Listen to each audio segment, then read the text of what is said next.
الحمد لله رب العالمين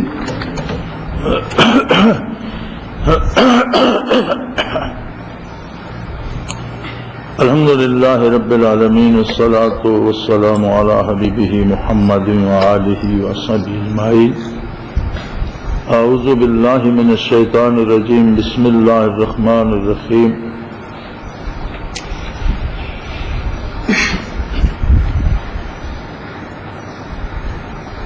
وقيل للناس هل أنتم مجتمعون لعلنا نتبع السحرة إن كانوا هم الغالبين فلما جاء السحرة قالوا لفرعون أئن لنا لأجرا إن كنا نحن الغالبين قال نعم فإنكم إذا لمن المقربين قال لهم موسى ألقوا ما أنتم ملقون فألقوا حبالهم وعصيهم وقالوا بعزة فرعون إنا لنحن الغالبون فألقى موسى عصاه فإذا هي تلقف ما يأفكون فألقي السحرة ساجدين قالوا آمنا برب العالمين رب موسى وهارون قال آمنتم له قبل أن آذن لكم إنه لكبيركم الذي علمكم السحر فلسوف تعلمون لأقطعن أيديكم وأرجلكم من خلاف ولأصلبنكم أجمعين قالوا لا ضير إنا إلى ربنا منقلبون إنا نطمع أن يغفر لنا ربنا خطايانا إن كنا أول المؤمنين اللهم سبحانك لا علم لنا إلا ما علمتنا إنك أنت العليم الحكيم مولا یا صلی وسلم دائما ابدا علی حبیبک من زانت بہ السرور. یہ آیات مبارکہ سورہ شعراء کی ہیں، 19ویں پارے میں ہیں، اور حضرت موسیٰ علیہ نبینا علیہ الصلاۃ والسلام کا اور فرعون کے جادوگروں کا مقابلہ جو ہوا تھا اور اس کے جو اثرات و ثمرات تھے ان کو بیان فرماتی ہے. انسان اللہ کریم کی ایک بہت ہی خوبصورت، بہت ہی شاندار اور بے شمار پہلو رکھنے والی ملٹی ڈائمینشن مخلوق. اس کا وجود مادے سے بنایا گیا.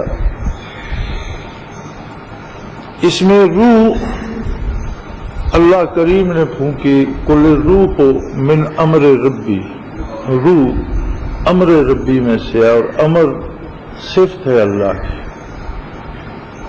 اب اس سے آگے کہ یہ عالم امر سے یا امر الہی سے روح کی تخلیق کیسی ہوئی یا انسان میں کیسے آئی، بلکہ ایک جگہ قرآن کریم فرماتا ہے وَنَفَخْتُ فِيهِ مِن رُوحِي، میں نے اس میں اپنی روح پھونک دی. اب اگر روحی کہا جائے یہ بھی صفات الہی میں سے بنتی ہے، امر بھی صفات الہی میں سے ہے. جس طرح اس کی ذات قدیم ہے اس کی صفات بھی قدیم ہے. تو یہ ایک عجیب آمیزہ تیار ہوا کہ جس کا وجود مادی ہے، جو مادہ سب سے نیچے ہے، اور اس میں جو روح ہے اس کا تعلق امر الہی یا عالم امر سے ہے، جو ساری خلقت سے جہاں مخلوق کی حدود ختم ہوتی ہیں وہاں سے امر کی حدود شروع ہوتی ہے. سب مخلوق سے بالاتا ہے. جتنے اوصاف مادی تھے، جتنی ضروریات مادی تھیں اور جتنے کمالات مادی تھے، ان سب کا مرکز انسانی ذہن کو، عقل کو بنا دیا. عقل خود مادی ہے،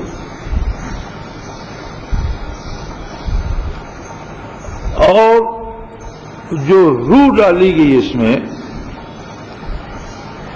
جتنے کمالات روحانی تھے،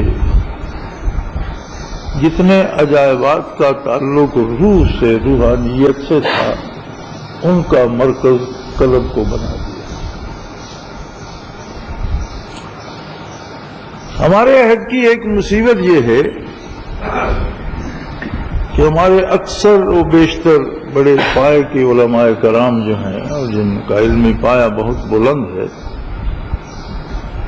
اگر انہوں نے کہیں سے روحانیت کا تعارف یا روحانیت کی تعلیم یا روحانیت پہ محنت نہیں کی اور برکات حاصل نہیں کی، تو پھر وہ ایر پھیر کر ساری باتوں کو عقل پہ لے آتے ہیں۔ ہاں، تاکہ میں خود یہ سن رہا تھا، ایک بہت بڑے عالم ہیں، بین الاقوامی طور پر سنے جاتے ہیں، تو وہ یہ فرما رہے تھے کہ قرآن نے جہاں قلب کا نام لیا ہے تو قلب سے مراد بھی عقل ہی ہے۔ قرآن نے جب آنکھ کی بات کی تو فرمایا افلا تبصرون، کیا تم دیکھتے نہیں ہو؟ جب عقل کی بات کی تو فرمایا افلا تعقلون، عقل کی بات بھی کی، آنکھوں کی بات بھی کی، تدبر کی بات بھی کی، تفکر کی بات بھی کی، تو قرآن حکیم کو قلب کو عقل کہنے کی کیا ضرورت تھی، یا عقل کو قلب کہنے کی کیا ضرورت تھی؟ مسئلہ یہاں اٹکتا ہے کہ دنیاوی امور میں جب ہم آتے ہیں تو ایک شخص نے اگر ڈرائیونگ نہیں جانتا وہ اور بہت بڑا فاضل ہے تو وہ گاڑی کے اسٹیئرنگ پہ نہیں بیٹھتا، اور اسے یہ اقرار کرتی کوئی جھجک بھی نہیں ہوتی کہ بھی مجھے یہ گاڑی چلانا نہیں آتا، وہ کہہ دیتا ہے یہ مجھے نہیں آتا۔ اب کسی بڑے سے بڑے فاضل سے کہیں کہ آپ جہاز اڑائیے، وہ کہہ دیتے ہیں پاگل ہوں، مجھے جہاز اڑانا میں نے دیکھا ہی نہیں کیسے اڑتے، میں کیوں اڑاؤں؟ دینی معاملے میں جب ہم آتے ہیں تو جو بھی چار کتابیں پڑھ جاتے ہیں پھر وہ سمجھتا ہے کہ سارے کے سارے علوم وہی کچھ ہیں جو میں جانتا ہوں۔ اب کوئی بہت بڑا عالم ہو گیا، بہت زیادہ کتابیں پڑھ لی، بہت زیادہ علوم جمع کر لیے، لیکن روحانیت ایک الگ درس ہے، اس کا ایک الگ مدرسہ ہے، اور اس کی بنیاد برکات نبوی پر ہے، جبکہ سارے علوم کی بنیاد تعلیمات نبوی پر ہے۔ تعلیمات الگ سے ہیں، برکات الگ سے ہیں۔ جہاں فرائض نبوت گنوائے گئے قرآن حکیم میں تو فرمایا گیا یتلو علیہم آیاتہ، پہلا فریضہ نبوت ہے کہ اللہ کے احکام بندوں تک پہنچاتا، اللہ کی باتیں بندوں کو سناتا۔ وَيُزَكِّيهِمْ، دوسرا فریضہ نبوت ہے کہ ان کا تزکیہ فرماتا ہے۔ اب ظاہر ہے کہ یہاں تزکیے سے مراد ظاہری بدن کا تزکیہ نہیں ہے، بلکہ روح کا، روحانیت کا، باطن کا تزکیہ ہے۔ اخلاق رذیلہ ان سے کٹ جاتے ہیں اور خصائل بہترین، برائی نیکی میں بدل جاتی ہے، جہالت علم میں بدل جاتی ہے، چور منصف بن جاتے ہیں۔ اس کے بعد یعلمہم الکتاب والحکمہ، پھر انہیں کتاب سکھاتا ہے، اور کتاب کے بعد حکمت، دانائی اس کتاب کے مفاہیم اور تفسیر۔ دعوت اللہ، تزکیہ، قرآن کی تعلیم اور حدیث نبی کریم صلی اللہ علیہ وسلم کی جو قرآن کی تشریح۔ تو گویا تعلیم کتاب و حکمت کو تزکیہ کے بعد رکھنے سے حاصل یہ ہوتا ہے کہ تزکیہ ہو جائے تو تعلیم کتاب و حکمت حال بن جاتی ہے۔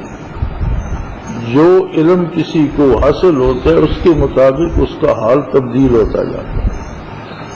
جس طرح صحابہ کرام رضوان اللہ علیہم اجمعین کے بارے ہے کہ وہ منتظر رہتے تھے کہ اب اگلی وحی کیا آتی ہے، کہ ہم اس کے مطابق، کس حکم کے مطابق آتی ہے، کس کام کے متعلق آتی ہے، کہ اب اس کے مطابق ہم اگلا کام شروع کریں۔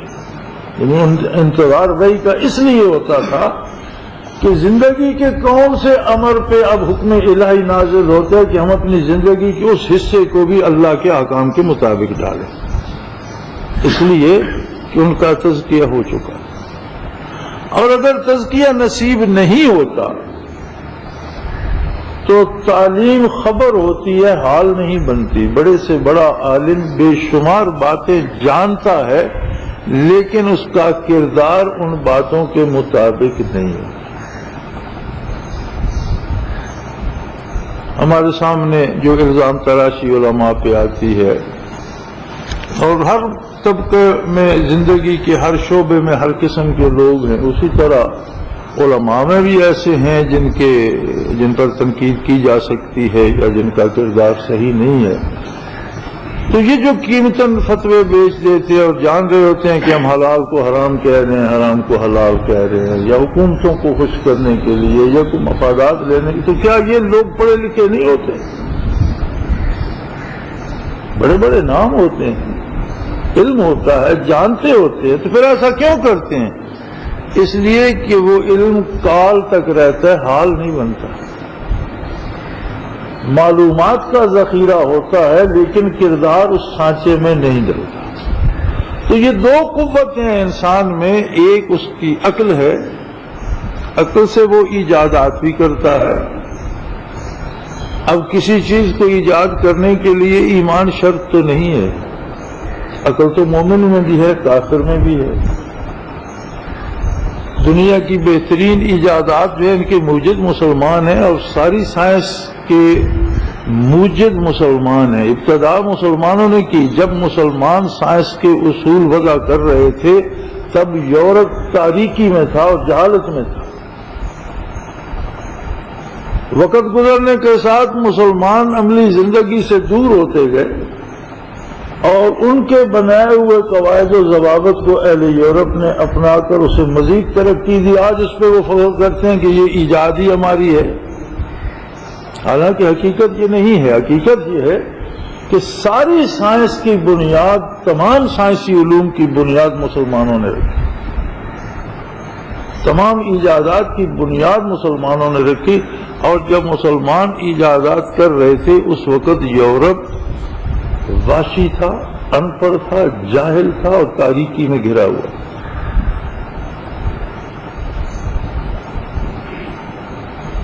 لیکن سائنسی علوم کا تعلق عقل انسانی سے تھا۔ اگر غیر مسلم نے بھی وہ اصول اپنائے، اس میں مزید بہتری کی، تو بے شمار چیزیں اس نے بھی عجائبات ایجاد کر دی۔ آج کی دنیا میں آپ دیکھیں تو ٹیلی ویژن ایک کھلونا بن گیا ہے، حالانکہ ایسی عجیب چیز ہے کہ روئے زمین کو آپ کے سامنے رکھ دیتا ہے۔ انٹرنیٹ کو دیکھ لے، آج یہ بچے بھی انٹرنیٹ سے کھیل رہے ہیں، لیکن یہ ایسی چیز ہے کہ میں بات یہاں آپ کے ساتھ کر رہا ہوں اور جاپان سے امریکہ تک ساتھی سن رہے ہیں۔ تو اگر اس پہ ذرا سا غور کیا جائے تو بہت بڑی بات ہے، لیکن چونکہ عام ہو گئے سبھی، یہ ساری عقل کی ایجادات ہیں۔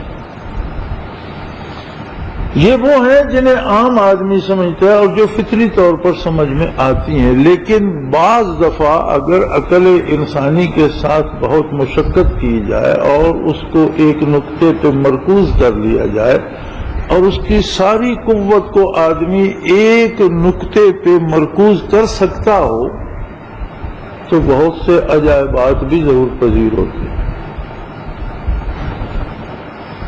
چینیوں اور جاپانیوں کا ایک لڑائی کا فن ہے جسے ننجا آرٹ بھی کہتے ہیں، جوڈو کراٹے بھی کہتے ہیں، مختلف فن ہے، یہ مختلف نام ہے۔ ان سب کی بنیاد اس پر ہے کہ تمام عقلی قوت ایک جگہ جمع ہو جائے۔ اگر وہ ایسا کر سکتا ہے تو ایک خالی ہاتھ آدمی بھی 10 مسلح افراد سے مقابلہ کر کے تکڑا ہو جاتا ہے، غالب آ جاتا ہے۔ اسی طرح ہندو یوگی اور غاروں میں کھو میں بیٹھ کر چلا کشی کر کے کیا کرتے تھے؟ کھانا کم کھاتے تھے، سوتے کم تھے، آرام کم کرتے تھے، کرتے صرف یہ تھے کہ دماغی قوت کو یا سوچ کو یا فکر کو یکجا کر کے ایک نقطے پہ مرتکز کر لیا جائے۔ اس کے ساتھ پھر وہ بڑے بڑے عجائبات بھی دکھاتے تھے، لیکن جو کچھ وہ دکھاتے تھے ان سب کا تعلق بھی زیر آسمان اور بالائے زمین سے تھا۔ بالائے آسمان کی خبر عقل نہیں لا سکتی، زیر زمین عقل نہیں جانچ سکتی۔ عجائبات فطرت جو ہے اور جو مادی آنکھ دیکھ سکتی ہے، جہاں تک آپ دوربین سے دیکھ سکتے ہیں، جہاں تک آپ ٹیلیسکوپ سے دیکھ سکتے ہیں، جہاں تک آپ کسی اور آلے سے دیکھ سکتے ہیں، وہاں تک ان کی فکر بھی دیکھ سکتی ہے۔ یہ بڑی عجیب بات ہوتی ہے کہ بندے کے پاس کچھ بھی نہیں، یہاں بیٹھا کراچی کی بات کر رہا، وہ بات واقعہ ٹھیک ہو جاتا ہے۔ یہی عقلی قوت استعمال کرتے ہیں جادوگر بھی، مختلف چلے کشیاں، مختلف وظیفے کر کے، مختلف کر کے تو اپنی عقلی قوت کو ایک نقطے پہ مرتکز کرتے ہیں۔ اب یہی جادو بن جاتا ہے جب وہ یہ سوچتے ہیں کہ اب یہ جو چیز ہے یہ ہے تو سرخ، لیکن دیکھنے والے کو سیاہ نظر آنی چاہیے، تو ان کی قوت فکر دیکھنے والے کی نگاہوں میں اسے سیاہ کر دیتی، حقیقت میں وہ سرخ ہی رہتی ہے۔ دوسری قوت ہے انسانی روح کی۔ روح اور روحانیت کا تعلق انبیاء علیہ الصلوۃ والسلام سے، جو محنت مجاہدے سے، اکیلے بیٹھنے سے نہیں ہوتی، اس کے لیے برکات نبوت کا حصول شرط ہے۔ اب ہم ایمان اور عقیدے کے طور پر جانتے ہیں کہ صحابی روح زمین کی ساری انسانیت سے افضل ہے۔ نبی کریم صلی اللہ علیہ وسلم کا صحابی ہونا عالم انسانیت میں افضل ترین مقام۔ صحابی ہونے پہ کتنا مجاہدہ لگا، کتنے نوافل پڑھے، کتنی نمازیں پڑھی، کتنے روزے رکھے، کوئی شرط ہے؟ کوئی بھی نہیں۔ ایک نظر ایمان کے بعد، ایمان لا کر ایک نظر نبی کریم صلی اللہ علیہ وسلم کو دیکھا یا حضور اکرم صلی اللہ علیہ وسلم کی نظر اس پہ پڑ گئی، وہ صحابی ہو گئے۔ اس ایک نظر میں وہ روحانی برکات اس شدت سے اس میں سمو دی گئیں کہ وہ مقام صحابیت پہ فائز ہو۔ اب ہر صحابی کا عالم یہ ہے کہ نبی کریم صلی اللہ علیہ وسلم فرماتے ہیں اصحابی کالنجوم فبأیہم اقتدیتم اہتدیتم، او کما قال رسول اللہ صلی اللہ علیہ وسلم، کہ میرے صحابہ تو میرے ایسے ہیں جیسے ستارے ہوتے ہیں، اور تم جس کی پیروی کر لو گے ہدایت پا جاؤ۔ یعنی کسی صحابی کا دامن تھام لو، گمراہ نہیں ہوگے، ہدایت پا جاؤ۔ اس لیے کہ سب میں وہ روحانی تبدیلی آ گئی، سب کا تزکیہ ہو گیا، اور سارے کوشاں ہیں رضا الہی کی خاطر۔ یہی واقعہ یہاں دوسری طرح سے بیان ہوا کہ جب موسیٰ علیہ السلام نے معجزات دکھائے فرعون کو، تو اس نے اسے جادوگری سے تعبیر کیا، اس کے خیال کے مطابق۔ جس طرح جادوگر عجائبات کا اظہار کرتے ہیں، یہ بھی ایک جادو کا کمال ہے۔ تو اس نے جادوگر بلائے ملک بھر سے، اور لوگوں سے بھی کہا وکیل للناس هل انتم مجتمعون، کہ تم سب لوگ بھی وہاں میدان میں جمع ہو جاؤ، تاکہ جب ہمارے جادوگر جیت جائیں تو ہم ان کی حوصلہ افزائی کریں اور ان کے پیچھے چلیں۔ فلما جاء السحرة قالوا لفرعون أئن لنا لأجرا إن كنا نحن الغالبين۔ اب یہ عقل کی بات، عقل انسانی یہ سوچ رہی ہے۔ اب فرعون سے جادوگر کہہ رہے ہیں کہ بھئی اگر ہم جیت گئے، ہمارا انعام تو بڑا عظیم ہونا چاہیے۔ ایک ایسا شخص جس نے فرعون جیسے حکمران کو مصیبت میں ڈال دیا ہے، اگر اسے ہم شکست دے دیں اور فرعون کو اس پہ غالب کر دے تو پھر ہمارے لیے بڑا اجر ہونا چاہیے۔ قال نعم، فرعون نے کہا ایسا ہی ہوگا، بلکہ وَإِنَّكُمْ إِذًا لَّمِنَ الْمُقَرَّبِينَ، میں تمہیں ہمیشہ کے لیے اپنا دربار میں جگہ دوں گا، اپنے دربار میں، اور تم میرے اہل دربار میں سے اور مقربین میں سے ہو جاؤ گے۔ یعنی تمہیں فقط ایک دفعہ انعام نہیں دیا جائے گا، بلکہ تمہاری بھی کرسیاں بن جائیں گی میرے ساتھ میرے دربار میں، اور میرے مقربین میں آ جاؤ گے۔ تب موسیٰ علیہ نبینا علیہ الصلوۃ والسلام نے فرمایا، قال لهم موسیٰ القوا ما انتم ملقون، بھی جو تم نے کرنا ہے کر دکھاؤ، جو کمال تم کرنا چاہتے ہو، اور اپنے جو لائے ہو لاٹھیاں رسیاں۔ فالقوا حبالهم وعصیهم، انہوں نے اپنی لاٹھیاں اپنی رسیاں میدان میں پھینک لی، میدان بھر گیا، اور ساتھ یہ دعویٰ بھی کیا، وَقَالُوا بِعِزَّةِ فِرْعَوْنَ إِنَّا لَنَحْنُ الْغَالِبُونَ، فرعون کی عظمت کی قسم آج یقیناً ہم غالب ہوں گے۔ میدان بھر دیا انہوں نے سانپوں سے، اژدہوں سے۔ قرآن کریم نے دوسری جگہ اسی بات کا ذکر کرتے ہوئے فرمایا، وَسَحَرُوا أَعْيُنَ النَّاسِ، أَعْيُنَ النَّاسِ، لوگوں کی آنکھوں پر ان کے جادو کا اثر ہو گیا تھا، لوگوں کو دیکھنے میں وہ اژدہے اور سانپ نظر آتے تھے، حقیقت میں تھی رسیاں اور لکڑیاں ہی، لیکن لوگوں کی نظروں پہ، یعنی جو ان کی قوت فکر تھی، جو ان کا تخیل تھا، جس طرح وہ سوچ رہے تھے کہ یہ لاٹھی سانپ ہے، ان کی قوت فکر لوگوں کی قوت فکر پہ اتنی غالب تھی کہ وہ لوگوں کو بھی سانپ ہی نظر آ رہا۔ فالقا موسیٰ عصاہ، پھر موسیٰ علیہ السلام نے اپنی لاٹھی ڈال دی۔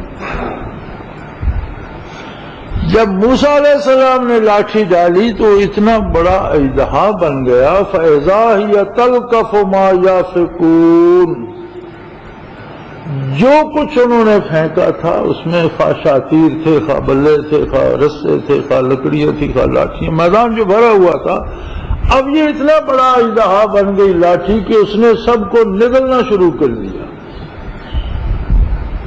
اور پل بھر میں سب کو چٹ کر کے اور میدان خالی کر لے۔ اب جادو سے اگر مقابلہ ہوتا ہے، ایک جادوگر ایک کمال کرتا ہے کہ اس نے ایک پتھر پہ جادو کیا، وہ کبوتر بن گیا، اب دوسرا جادوگر اس کا جادو توڑتا ہے تو کبوتر سے پتھر بن جائے گا، پتھر تو باہر رہنا چاہیے نا۔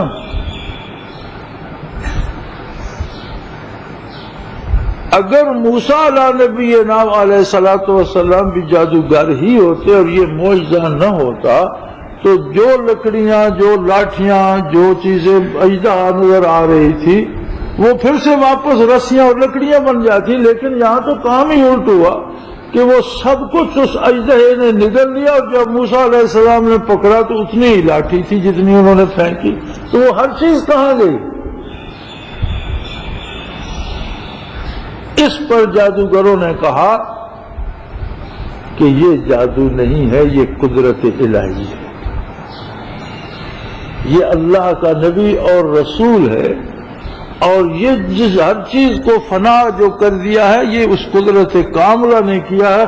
فَأُلْقِيَ السَّحَرَةُ سَاجِدِينَ، وہ اللہ کے حضور سجدے میں گر گئے۔ انہوں نے کہا وہی نہیں، یہ جادو نہیں ہے، یہ معجزہ ہے اور یہ اللہ کا نبی ہے۔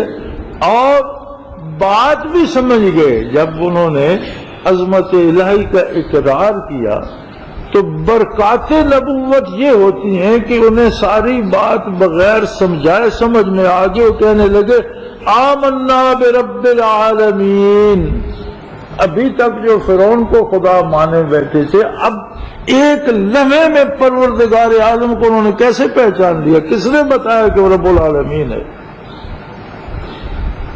کون ہے رب العالمین؟ وہ کہنے لگے رب موسیٰ و ہارون، وہی پروردگار جسے موسیٰ اور ہارون رب مانتے ہیں، وہ ساری کائناتوں کا رب ہے، وہی رب العالمین ہے، ہم بھی اسی پہ ایمان لاتے ہیں۔ فرعون بگڑ گیا، اس نے کہا یہ تو سارا کام انہوں نے خراب کر دیا۔ اس نے کہا بھی تم میرے بلائے ہوئے تھے، تمہیں مجھ سے بات کرنا چاہیے تھی، تم نے مجھے پوچھا ہی نہیں اور تم ایمان لے آئے۔ آمنت لہ قبل ان آذن لکم، مجھے اجازت لیتے پھر اس نے الزام لگایا انہ لکبیرکم الذی علمکم السحر، ایسے لگتا ہے جیسے یہ تمہارا پرانا استاد ہو اور اس نے تم نے میرے خلاف سازش کی، حالانکہ یہ وہ جھوٹ بول رہا تھا۔ آج آپ کہتے ہیں نا سیاستدان جھوٹ بولتے ہیں، حکومت کو بچانے کے لیے حکمران ہمیشہ سے جھوٹ بولتے ہیں، انہیں سب سے زیادہ عزیز ہوتی ہے۔ فرعون کو پتا تھا کہ موسیٰ علیہ السلام کو بچپن میں بکس میں صندوق میں اس نے نکالا اور ساری عمر اپنے پاس رکھا، پھر اس سے جب وہ الگ ہوئے تو پھر مصر میں رہے ہی نہیں، اور واپس آئے تو اللہ کے نبی تھے، جادوگروں کے پاس گئے، کب یہ تو فرعون بھی جانتا تھا، لیکن اس نے کہا انہ لکبیرکم الذی علمکم السحر، لگتا ہے ایسے جیسے یہی تمہارا استاد ہے۔ یہ سیاست کی بات جو ہے یہ آج سے نہیں شروع سے آ رہی ہے کہ انہیں اقتدار عزیز ہوتا ہے، وہ کسی طریقے سے بھی لوگوں کو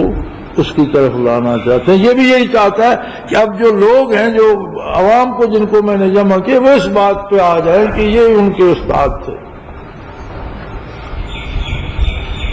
فَلَسَوْفَ تَعْلَمُونَ، تمہیں ابھی سمجھ آ جائے گی، لَأُقَطِّعَنَّ أَيْدِيَكُمْ وَأَرْجُلَكُمْ مِنْ خِلَافٍ، میں تمہارے ایک طرف کا ہاتھ اور دوسری طرف کا پاؤں کاٹ دوں گا، وَلَأُصَلِّبَنَّكُمْ أَجْمَعِينَ، تو میں تم سب کو سولی پہ لٹکا دوں گا ہاتھ پاؤں کاٹنے کے بعد۔ جادوگر جو میدان میں اپنی لاٹھیاں پھینکتے وقت بھی عظمت فرعون کی قسمیں کھا رہے تھے، ایمان انہیں کسی نے نہیں سمجھایا، انہوں نے رب العالمین کو پہچان لیا۔ اور یہ انہیں کس نے بتایا کہ اس زندگی کے بعد موت ہے، موت فنا کا نام نہیں ہے، آگے ایک اور زندگی ہے، برزخ ہے، حشر نشر ہے، حساب کتاب ہے، کس نے بتایا؟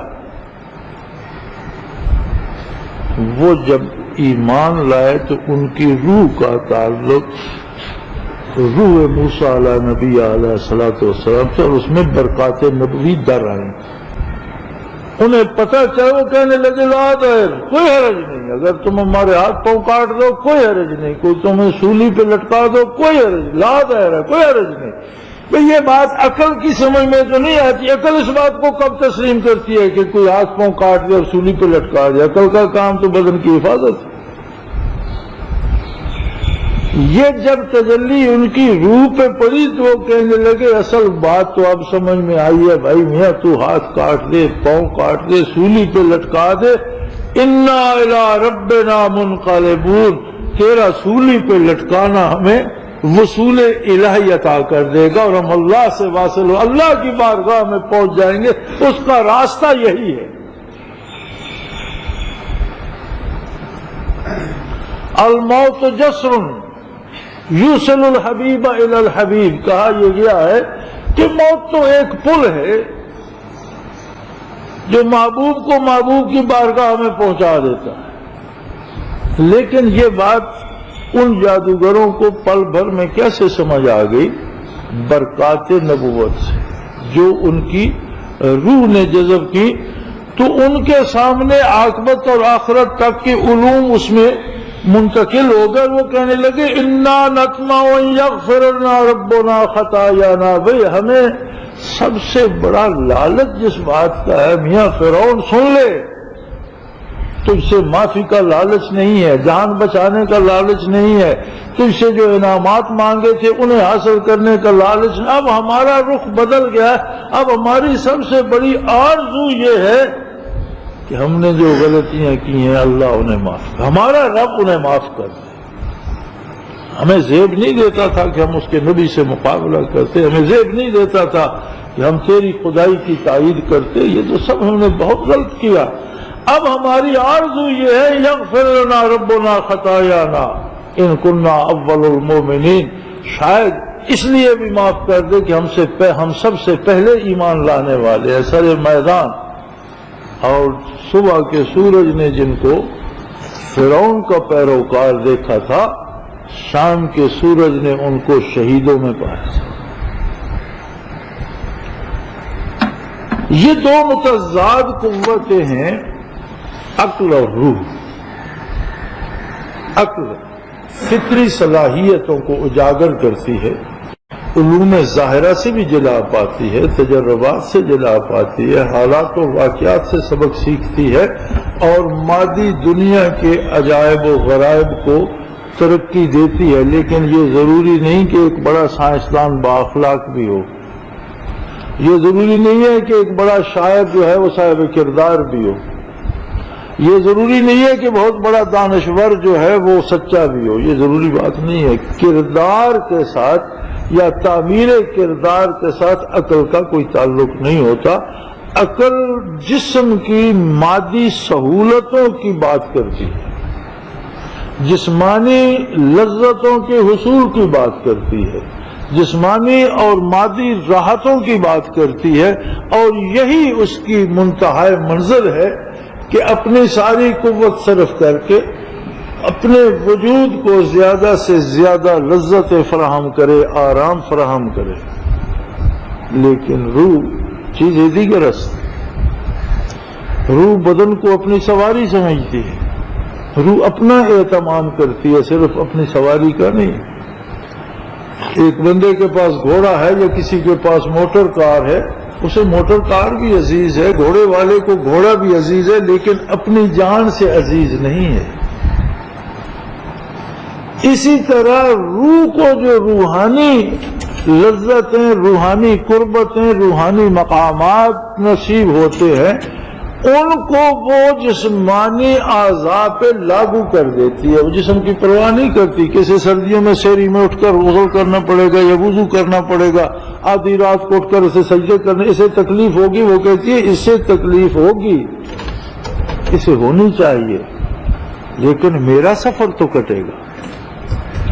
اب ایسا کون بندہ ہے دانشور جو کہ میری گاڑی تھک جائے گی، اسے کھڑا رہنا چاہیے اور میں منزل پہ نہ پہنچوں، یا میرا گھوڑا تھک جائے گا، اسے رہنے دو اور میں یہیں رہ جاتا ہوں۔ تو جو اس کی ہوتی ہے اہمیت یا ترجیح، وہ یہ ہوتی ہے کہ میں اپنی منزل کو پاؤں۔ اور گھوڑے اور سواری کی سلامتی بھی وہ اس لیے چاہتا ہے کہ اس کے ذریعے وہ منزل تک پہنچ سکتا ہے۔ جب بات روح کی آتی ہے تو بدن کی سلامتی وہ اس لیے چاہتی ہے کہ اس کی سلامتی اس لیے رہے کہ اسے منزل تک لے جائے، لیکن اگر منزل پر پہنچنے کے لیے اسے قربان بھی کرنا پڑے تو پھر وہ بلا چنگو چراں شہید ہو جاتی ہے، گردن کٹوا دیتی ہے۔ مقصد اس کا حصول منزل ہوتا ہے، مقصد جسم کا تحفظ نہیں ہوتا۔ اور روحانی برکات یا روح کی ترقی یا روح کی تعلیم یا روح کے معاملات سارے متعلق ہیں برکات نبی علیہ صاحب الصلاۃ والسلام سے۔ جب روح قوت پذیر ہوتی ہے، جب روحانی اسباق کسی کو نصیب ہوتے ہیں تو کردار کی اصلاح یقیناً ہوتی ہے، یعنی وہ بدن کو اس کی سہولتوں کے تابع نہیں کرتی بلکہ ان احکام کے تابع کرتی ہے جن میں سے اسے قرب الہی نصیب ہو، اور اس کا کردار ایک سانچے میں ڈھلتا چلا جاتا ہے۔ اسی لیے تو کسی مفکر نے کہا تھا کہ اسلام ماننے کا نام نہیں ہے، اسلام جینے کا نام ہے۔ اسلام پہنا جائے، اسلام اوڑھا جائے، اسلام کھایا جائے، اسلام برتا جائے، اسلام جیا جائے۔ اسلام جینے کی چیز ہے، کیونکہ اس کا تعلق روح کے اقرار سے ہے۔ فرد نے کہہ بھی دیا لا الہ تو کیا حاصل؟ عقل اگر اپنی دوڑے گا تو بالآخر اسے کہنا پڑے گا کہ کوئی ایک ایسی ہستی ہے جو سب سے طاقتور ہے، سب کی خالق ہے اور جو کسی کی محتاج نہیں ہے۔ یہ اس کی مجبوری ہے۔ فرد نے کہہ بھی دیا لا الہ تو کیا حاصل؟ یہ تو اسے کہنا پڑتا ہے۔ دل و نگاہ مسلمان نہیں تو کچھ بھی، دل نہیں بدلا، فکر نہیں بدلی، اور اس دل کی تبدیلی کا اثر نگاہ پر اور انتخاب پر نہیں پڑا۔ آپ اپنے لیے کیا چنتے ہیں، وہ جسے چننے کی اللہ نے اور اللہ کے رسول صلی اللہ علیہ وسلم نے اجازت دی ہے تو نگاہ بدل گئی۔ لیکن ہم دعوے مسلمانی کے ساتھ اپنے لیے چیزیں وہ منتخب کرتے ہیں جن سے خدا اور اس کا رسول منع فرماتے ہیں. تو نگاہ نہ بدلی، نہ دل بدلا، نہ نگاہ بدلی. تو یہ ایک مقابلہ ہے انسان میں، دو متضاد قوتیں جمع ہیں. جس طرح اس کی تخلیق میں دو بالکل متضاد چیزیں ہیں، مادہ جس کی انجام فنا ہے، اور روح جس کی نہ ابتدا ہے نہ انتہا ہے.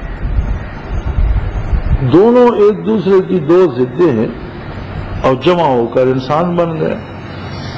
اب اس میں مادے سے جو قوت آئی وہ عقل ہے، خرد ہے. اس کی ساری فکر مادی ہے، مادی وجود کا تحفظ، مادی وجود کی لذتیں، اس کے لیے آرام کا حصول، یہ اس کی منتہائی منزل ہے. روح اس کا تعلق جمال باری سے، وصال باری سے، اور اس کی لذت قرب الہی میں ہے. جب روح میں بالیدگی آتی ہے تو وہ بدن کو اس طرف ڈھالتی ہے کہ خواہ جسم کٹ بھی جائے لیکن اطاعت الہی میں فرق نہ آئے. اور جب خرد غالب آ جاتی ہے اور روح کمزور پڑ جاتی ہے تو وہ پھر مادی لذتوں کی طرف چلتا ہے. خواہ سارا ایمان چلا جائے، خواہ سود ساری زندگی کھانا پڑے، خواہ حرام کھانا پڑے، لیکن اچھا کھانا مل جائے، لباس اچھا مل جائے، اور دولت مل جائے، آرام مل جائے، شہرت مل جائے، وہ پھر ان چیزوں کا شدائی ہو جاتا ہے. تو انسان ان دو قوتوں کا مجموعہ ہے. ہر بندے میں دونوں قوتیں موجود ہیں، اور یہ بندے پہ انتخاب اللہ نے چھوڑ دیا ہے. وَهَدَيْنَاهُ السَّبِيلَ إِمَّا شَاكِرًا وَإِمَّا كَفُورًا. دونوں راستے واضح کر دیے قرآن حکیم نے، اور انتخاب انسان پہ چھوڑ دیا ہے وہ کون سا راستہ اپنے لیے منتخب کرتا ہے اور کس پہ چلتا ہے. استعمال دونوں کا ہونا ہے. فقط فرق یہ ہے کہ غالب کون ہے اور اس کے تابع کون. روح غالب ہے اور عقل اس کے تابع ہے، تو یہ اسلام ہے. روح کو فراموش کر دیا اور عقل اس پر غالب ہے اور اپنی چال پہ چلا رہی ہے، تو یہ اسلام کے علاوہ سب کچھ ہو سکتا ہے. وآخر دعوانا ان الحمد للہ رب العالمین.